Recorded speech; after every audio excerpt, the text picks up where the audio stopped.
Welcome back to Mastering Retail, a podcast series covering how to succeed in the world of e-commerce, brought to you by Essential Digital Commerce. Today, I'm excited to bring you an episode covering the intricacies of brand-agency relationships and a unique perspective from someone who's worked on both sides. Hi, everybody. My name is Dante McLean. I am a Senior Manager of Client Services here at Flywheel Digital. Dante is one of the best guests out there for covering the ever-changing differences, similarities, and perspectives of both brands and agencies in the digital commerce space. At Essential Digital Commerce, we're in the business of providing services to our clients, who are most often brands and manufacturers, by understanding their needs and providing our knowledge and support through our partnerships. The partnerships are complex and multifaceted relationships. Dante will break all of this down for us, bless me with some solid career advice, and give us his 3 key takeaways from his career on both the brand and agency sides. But first, the question you already saw coming if you've been following along with this podcast series: what is the last thing you purchased online? Great question. I recently purchased and printed some photos. So I had a family event a couple of weeks ago and just wanted to capture physically those moments and put them up in frames around the house. When I think of purchasing and printing photos, did you do it through like CVS or an app like that or some other service? Yeah, these were just regular 5x7, so a little Walgreens sufficed for these particular photos. All right, next one, I'm going to preface the question now, but you won't answer it until the end. It helps us kind of wrap up what we're talking about and just conclude the whole conversation. But I'm going to ask you to think of something that's been on a digital wish list of yours. And I like to think of that as like it just lives in a cart on some website forever and ever, but you won't actually purchase it. And then I'll follow up with why you haven't purchased it. But hopefully there's something on there. Sound good? Yeah, absolutely. I figured the best way to start this conversation was by having Dante explain to me why a brand would consider partnering with an agency at all. Yeah, it's an awesome one. I'd say from my personal experience working at various different large organizations, they are fantastic at the processes and functions that they've grown to scale and they know are their backbone. But there are opportunities for improvement that require external parties' specificity, focus, core competence. That building would be very difficult, costly, and very far away from their centralized mission. And now we can begin talking about everything that Dante has done and learned from the brand side, starting with coming across Unilever at a career fair for an organization he was part of called Enactus. I saw their table with their mix of products. Of course, I was a college student and I love free things at that time. I walked up, engaged, and was just really curious from a marketing perspective as I was a marketing student on what they offered, how such a large CPG can have so much scale across so many different brands. And that really sparked the curiosity. Fast forward, spent several years there working from a US perspective as well as doing some global roles, transitioned to Newell Brands, to which I was brought in with a barrage of hundreds of other e-commerce dedicated headcount to build their e-commerce teams. And then last but not least, most recently came from the Hershey organization or the Hershey company, leading e-commerce for 2 of their protein bar brands. All that context led to the transition and back to your original question, which was, how did I get to agency life? And it was really by way of curiosity of understanding CPG from another perspective. Fortunately, Flywheel was right on the shoulder stating, when you're ready and you're interested, we love to have conversations. So that's been the journey of the transition going from the brand side to the agency side. And I really appreciated that journey. So now you've got some perspective on Dante's career journey so far, and we're really going to get into the thick of understanding the priorities, challenges, and dynamic relationships between brands and agencies.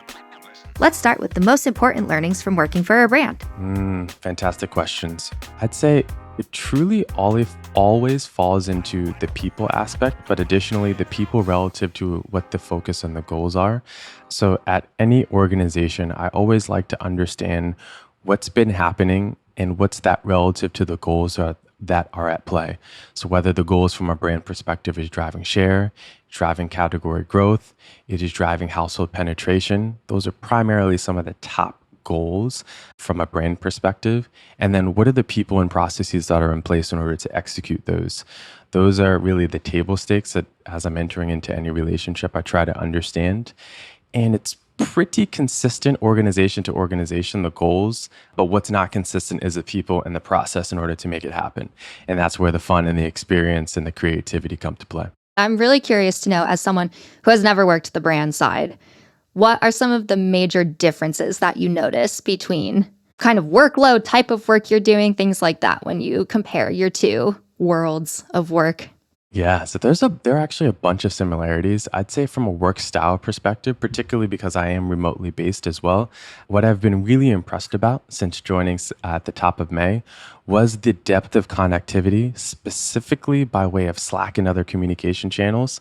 And because we also have a diversity of scope by way of various different clients, various different initiatives internally that may be at play, just the array of things that I am doing that don't enable me to be heads down for like 5 hours on one project, which isn't a bad problem at all because I actually have a lot of curiosity in many different spaces. So I'd say that's been the biggest difference. Is it's just been the depth of diversity of things that are currently operating at one point is the biggest eye opener from an agency perspective, and the speed in which we're able to communicate by way of Slack and other channels to balance all of them has been pretty eye-opening. To be candid, I was like, oh, hold up, I'm fresh in the game, and there are just conversations that are happening all the time at once for, call it 20 different initiatives. So just focusing on the balance of what the priorities are within that space is something that's been a little bit different as compared to brand life. Interesting.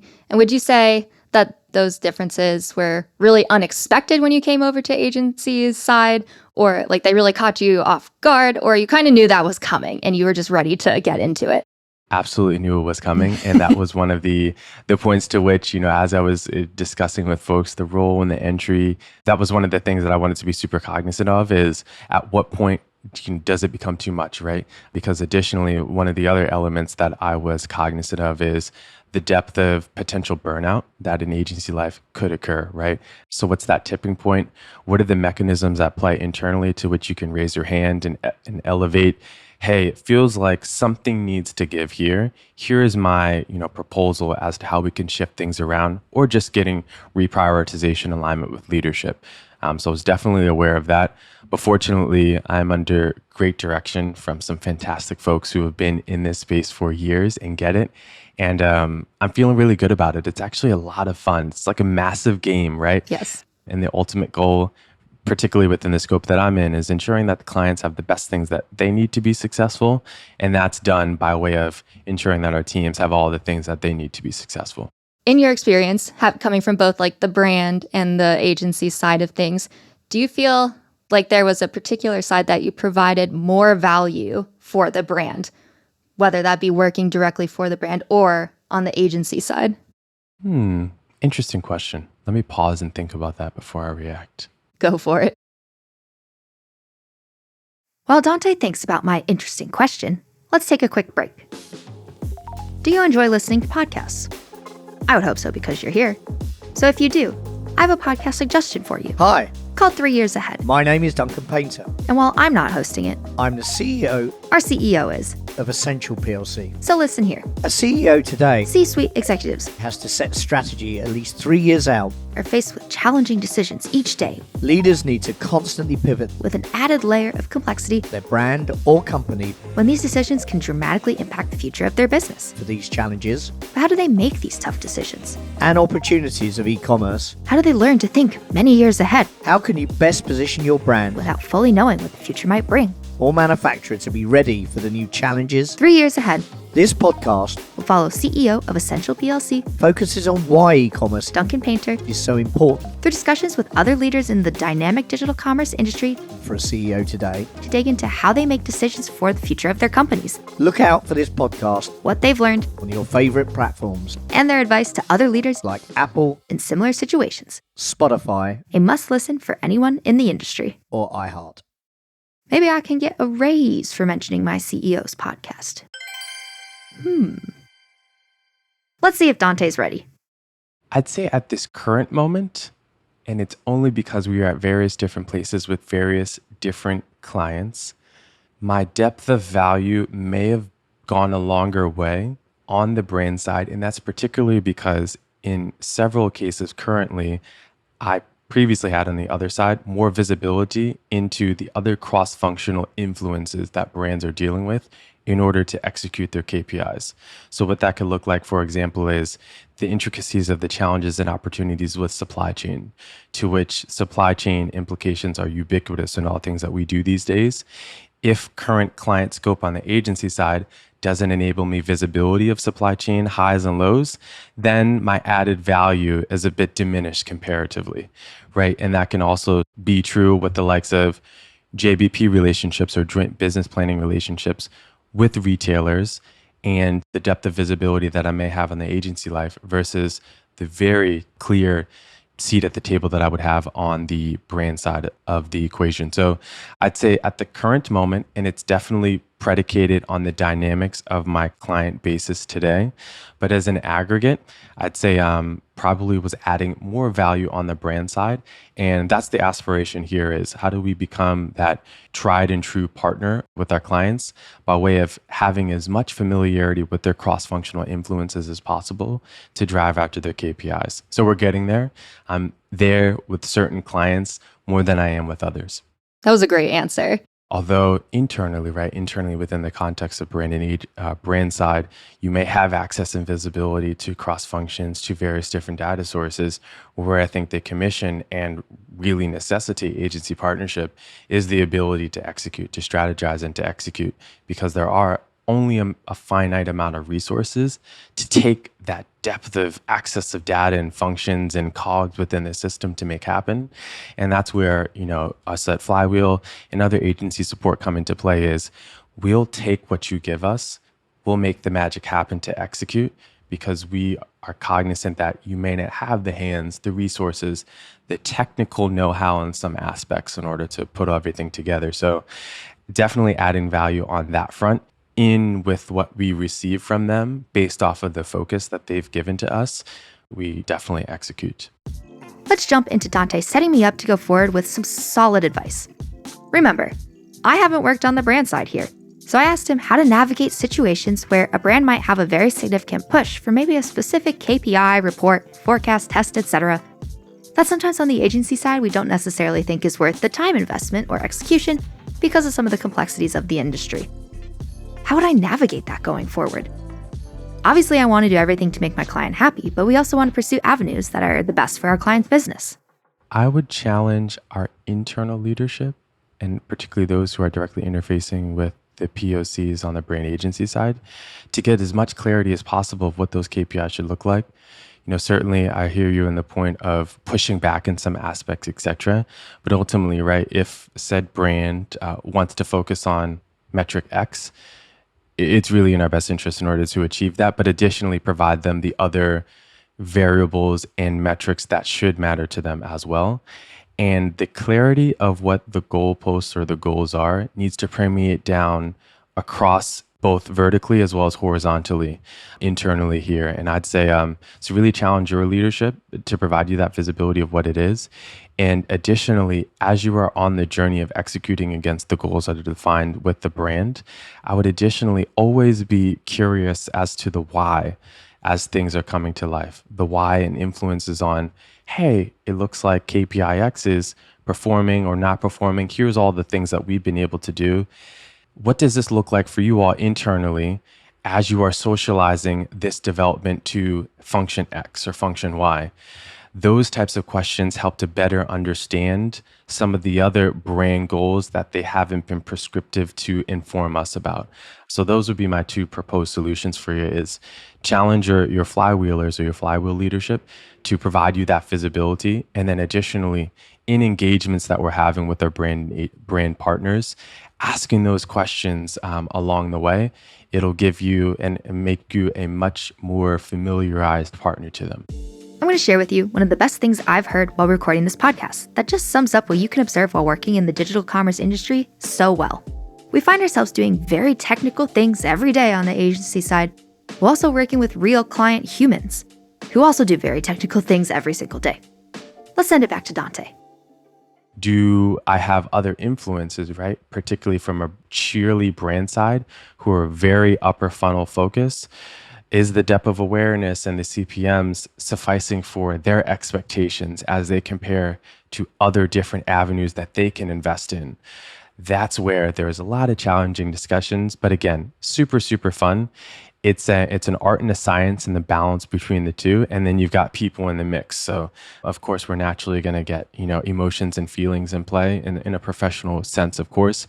But ultimately, those that shine are the ones that put the best foot forward, that put strategic thought in the plans and the why behind it, that are receptive to learning and unlearning, and then additionally holding hands and coming to consensus. And that's primarily an iterative process that happens in a more complex sense as we're challenging each other in annual and quarterly planning.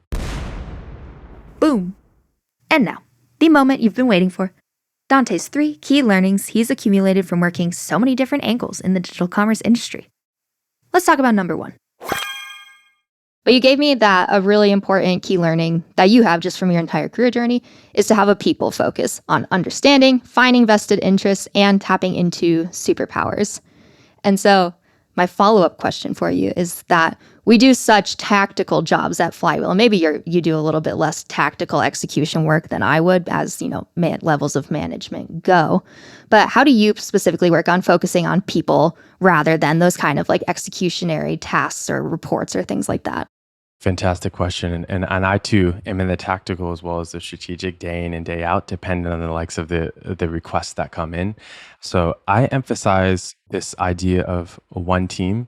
And what that looks like is you can come to me with any and all requests, inclusive of I need extra hands and support. I need a second pair of eyes to review something that I'm working on. I need resources because I am swamped or I don't know what I'm doing. How can I help? How I cultivate that is through a variety of different ways. One is being consistent with ensuring that we have time available to status on all of those different components. So what are your wins? What are your challenges? What does help look like for you? So that's primarily the 3 focuses that we're doing on a status basis. Additionally, ensuring that we have clarification of the goals so that everyone knows exactly what they're driving towards. And then the third area is inclusive of what I've come from a school of is having individual development plans or IDP. And what that is a snapshot of is your current position, your current skills that you're working on, and then aspirational avenues. And those aspirational avenues can be, laterally working upwards to the next role. It could be something horizontally that you're working on. It can quite frankly be something to which is outside of the organization. So I sort of put that as table stakes in between the team and myself so that I am very clear on what their motivators are, what they want to do, and how best in my time that we are working together that I can help to sharpen their skills and their muscles to get where they want to go. Because ultimately, the bias for action and motivation comes from them as individuals. And I would just want to make sure that they're working on something that excites them, that it definitely is business added value to the organization and, gets them to where they want to go. Moving on to number 2. The second key learning you gave me is leaning into change, the only constant. And usually I ask people, how do you do this? But I'm kind of tired of that question. So I'm going to ask you, what's good about change? So much surprise. And that can be on the personal or professional front, particularly when you're in a space in which everyone is uncomfortable. You really get to see the true depth of character of individuals. And then additionally, if you're in the right environment with the right amount of energy, you get that one team, hold hands. We're jumping into this journey. We don't know what the results will be. And for me, that's exciting, right? For me, that's a test of character. And for me, that's an environment to which I want to be in, consistently. Do I always want to be changing the game? Absolutely not. But I love the sense of team that change creates. And then additionally, change creates innovation. Change enables us opportunities to learn and to grow and to stretch. And that's why I do really, really, lean into change, and I'm always excited about it. It's because we're iterating on something that we already know, and then additionally, we're embarking and putting our hands together and really going into an avenue as one collective group. And lastly, number 3, to learn and unlearn and be a forever student. And so my follow-up question for you is, how do you implement this in your current role? So there are so many trainings, so many Oh, things yeah. that I do not know. I 100% do not know. And I'm very transparent about that, particularly whether they may be tactical and the intricacies that are needed to set up a campaign to which I'm pretty decent exposure and can execute now. But there are so many different, call it off spins of what that looks like depending on the strategy. And that's just on one specific aspect. Additionally, the environment that we operate in presents so much more need to continue to learn, whether it is on Amazon from an AMC perspective, to our sister brands here internally and the capabilities and core companies that they have. I'd say it excites me that there is so much to be figured out, so much connection to be had. I have a list of trainings that I am constantly adding to and seeking to find the time to ensure that, I put my heads in the book and get it done. And then additionally, learning by way of just conversing with different folks and different individuals who are on different sides of the organization as well. What's your favorite format of learning something new or a training per se? Because I hope it's podcasts, but I won't be offended if you don't say that. I love a great podcast. And then additionally, I'd say I'm like a kinesthetic learner as well. So anything to which I'm moving and can get, my body as well as mind working at the same time is fantastic. So podcasts in some capacity, because I often am moving, are great avenues for me. But I also really appreciate a classroom environment to which we are whiteboarding. I've got a large whiteboard in the other room here. And that's one of the things that I miss most about being in an office is just running around, having folks and doodling and doing all the things. But I love that aspect of learning, adding that physical element. Before we can close out this episode of Mastering Retail, I'm going to round us out. We're going back to your digital wish list, something that's been on your digital wish list that you just won't actually purchase, and why. So it's not a particular SKU or item that I've been earmarking, but I do need a new couch and I'm just sort of done with it. And the reason is I was one of those individuals who I was living in the Hoboken, New Jersey area, and I made a transition out of the city environment into where I'm currently living. And with that regard, purchase furniture online, it sufficed, but it wasn't really what I wanted. And that's because from a supply chain perspective, what I really wanted would have taken 2 years to get here. So on my digital wish list is just really locking down something that I'm excited about in terms of a couch and getting that here. So I've perused around, clicked in, added to a cart, then looked competitively and I'm I'll just stick with what I have. So I think I need to make a decision sooner rather than later. Couches are so hard though. And when you order it online, you don't know what it's going to really feel like. And it's a big purchase. And then there's so many options. You could search forever and ever. And while I love a million options, furniture is definitely one of them where I'm do I need this many options? I think this is too many options. Exactly. Thank you for listening to another episode of Mastering Retail. I've been your host, Emma Irwin, and the producer of this episode is Klaus Cancel with sound design from Ines Satenji, who only recently told me how to actually pronounce her last name. If you like this episode, please share it with your network and make sure to follow us for new content coming soon, educating you on the most important topics in digital commerce. Thank you for listening and see you next time.